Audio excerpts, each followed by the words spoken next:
Hello tout le monde, je suis super contente de vous retrouver dans cette vidéo. Donc voilà, on a enfin atteint les 200 abonnés, voilà, je suis super contente. Et pour cette occasion, je vous avais demandé sur Instagram, donc si vous ne me suivez pas, je le mets juste ici, si vous aviez des questions sur moi, sur YouTube, sur les chevaux. Et du coup, je vais en répondre en vidéo. C'est parti!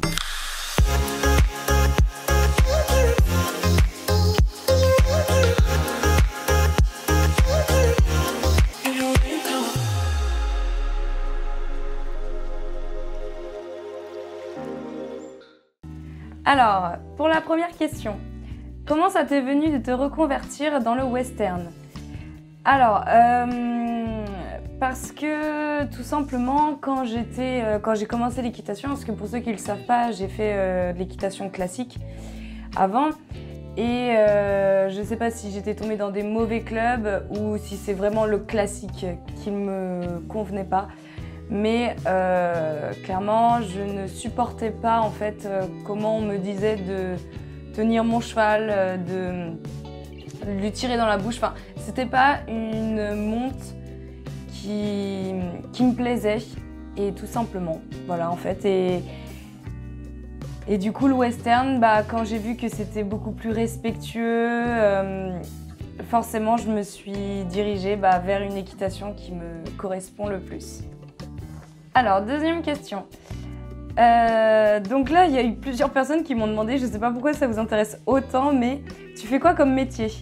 Je suis commerciale, voilà, tout simplement. Troisième question. Comment as-tu connu l'équitation western? Alors, je l'ai connue, je pense, un peu comme tout le monde, comme par exemple dans les films. Mais alors moi, quand je regardais par exemple le film Hidalgo, c'est l'un de mes préférés films, c'est un cow-boy en fait qu'on suit, pour ceux qui ne connaissent pas. Et j'adorais ça, je trouvais ça génial comme monte, enfin c'est stylé quoi, cow-boy, la selle, enfin je trouvais ça trop stylé. Après, comment je l'ai vraiment connu, la première fois où j'ai fait de l'équitation western, si c'est ça plus ta question, c'est ma sœur en fait, tout simplement, qui... parce que on a arrêté pendant des années et des années l'équitation avec ma sœur. Et du coup, il y a un moment, ça nous manquait trop. Et on a voulu refaire du cheval. Mais moi, dans ma tête, c'était toujours classique, parce que pour moi, on peut que monter en classique, en tout cas en France.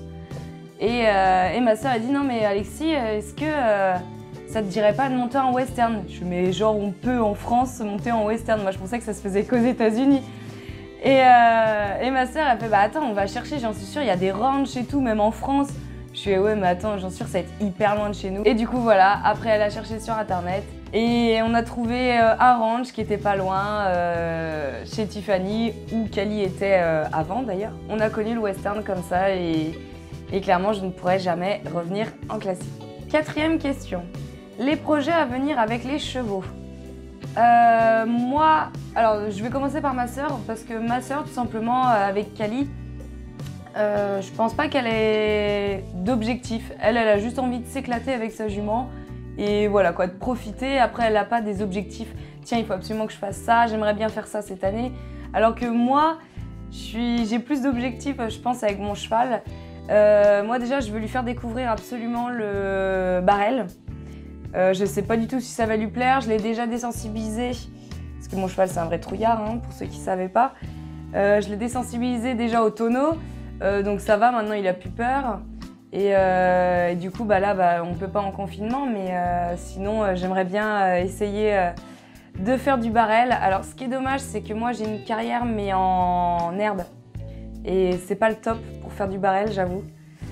Mais bon, quand même essayer, hein, on verra ce que ça donne. Donc moi déjà faire du barrel, et faire vraiment évoluer dans le travail à pied, parce que j'aimerais lui apprendre plein de choses comme le coucher, faire le campo, faire la révérence, faire le assis aussi, j'en suis sûre il en est capable. Enfin voilà, vraiment m'améliorer dans le côté travail à pied, mais côté un peu cirque. Et après... le travail à pied tout simplement, dans le sens où vraiment qu'ils me suivent bien, qu'on soit connecté et qu'on fasse beaucoup de choses en liberté. Voilà, surtout mes objectifs. Et après, pourquoi pas travailler aussi le reining, mais bon, c'est un peu plus technique Et moi, je pense que j'ai pas la technique pour vraiment... J'aimerais bien lui faire des bons arrêts. Mais ça, pareil, sans carrière en sable, c'est un peu compliqué de travailler ça. Donc voilà, à peu près mes objectifs. Ah si, j'ai aussi un autre objectif quand même. Mais du coup, je sais même pas si on va pouvoir le faire cet été. C'est quand même d'aller à la plage avec mon cheval et avec ma sœur et Kali. Voilà, ça, ce serait le grand kiff. 5e question.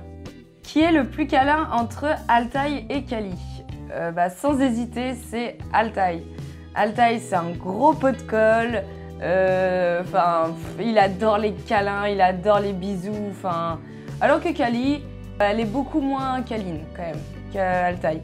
Et d'ailleurs, si vous n'avez pas vu, j'ai fait une présentation sur les 2 chevaux, Kali et Altaï. Donc si ça vous intéresse, je vous les mets dans le petit qui se trouve juste ici. 6e question. Quel âge ont-ils? Alors les chevaux, Kali, elle a eu 15 ans le 28, dans les 20 décembre, je ne sais plus la date exacte. Et le mien, il est né en avril, donc là, en avril, là c'est bientôt son anniversaire, c'est le 28 il me semble. Le 28 avril, il va avoir 10 ans. Voilà. 7e question. Où était Altaï avant d'être chez toi? Il était dans un élevage en Mayenne, donc qui se trouve à 2h30 de chez moi, donc ça va, c'est pas trop loin. 8e question. Est-ce que tu aurais des bonnes marques de tapis pas chères à me conseiller? Alors déjà, ça dépend, parce que c'est pas du tout comme le classique pour les tapis, là, pour le coup. En western, il faut vraiment bien choisir son tapis. Donc déjà, il faut savoir si tu veux du feutre, si tu veux du mouton. Après, moi, par exemple, le mien, si ça peut t'aider, moi, je voulais absolument que ça soit confortable, parce que c'est quand même une selle beaucoup plus lourde qu'on met sur le dos du cheval. Du coup, là, le tapis est utile comparé en classique, qui, en fait, le tapis ne sert uniquement à ne pas tacher sa selle de sueur, en fait, tout simplement. Il ne sert pas à grand-chose en soi, à part à ça. Et alors qu'en western, justement, il faut bien le choisir. Donc, je te conseille vraiment déjà de voir par rapport à ta selle, de voir la longueur qu'il te faut. Donc après, choisir la matière et qui correspond à ton cheval. Et moi, personnellement, je voulais absolument quelque chose qui soit un tapis à mémoire de forme et qu'il soit dégarroté et que toute la ligne de la colonne vertébrale soit aussi dégagée. Moi, c'était quelque chose, du coup, forcément, tu vas pas trouver des tapis comme ça à très peu cher. Après, parce que moi, par exemple, le mien, il va coûter 130 €. C'est un Weaver Laser. Ouais, j'ai un accent de merde, je suis désolée. Moi, ce que je te conseille, c'est d'aller tout simplement sur des boutiques uniquement consacrées au western. Pas comme, par exemple, aller chez Pad ou Kramer. Parce que oui, ils en vendent quelques-uns, mais c'est pas de la qualité. Après, moi, je peux te conseiller en boutique sur internet, t'as Western Attitude que j'aime beaucoup. Je me fais livrer pas mal de choses chez eux. Et aussi, t'as Western Shop. Après, voilà, j'en ai plusieurs. Si ça t'intéresse, je te les dirai en MP sur Instagram, par exemple. Il y en a à peu près de tous les prix. Donc, ceux qui vont être pas chers, comme ce que tu cherches, et qui sont pas trop mal, ce serait par exemple un Lakota. Donc, je te mets une petite image, juste ici ou ici, je ne sais pas. Et il coûte pas trop cher, il me semble, dans une 60aine d'euros. Après, sinon aussi, tu as les ProTech qui sont pas trop mal et qui sont à peu près dans les mêmes prix. Après, moi, c'est quelque chose que je préfère mettre de l'argent dans un tapis. Donc, si avec cette vidéo, tu changes d'avis, imaginons. Et du coup, en pad, mais qui sont chers, mais franchement, je te les conseille, mais les yeux fermés, c'est les Weaver Laser. Et les Pulse, voilà, c'est des marques géniales. Et là, franchement, ouais, tu vas mettre un petit peu d'argent, mais après, ton tapis, il va te durer tout le temps, quoi. Après, voilà, c'est à toi de voir avec ton budget, tout ça. Voilà, j'espère t'avoir aidé. Et si tu as d'autres questions, n'hésite pas, hein, je te répondrai, il n'y a pas de problème.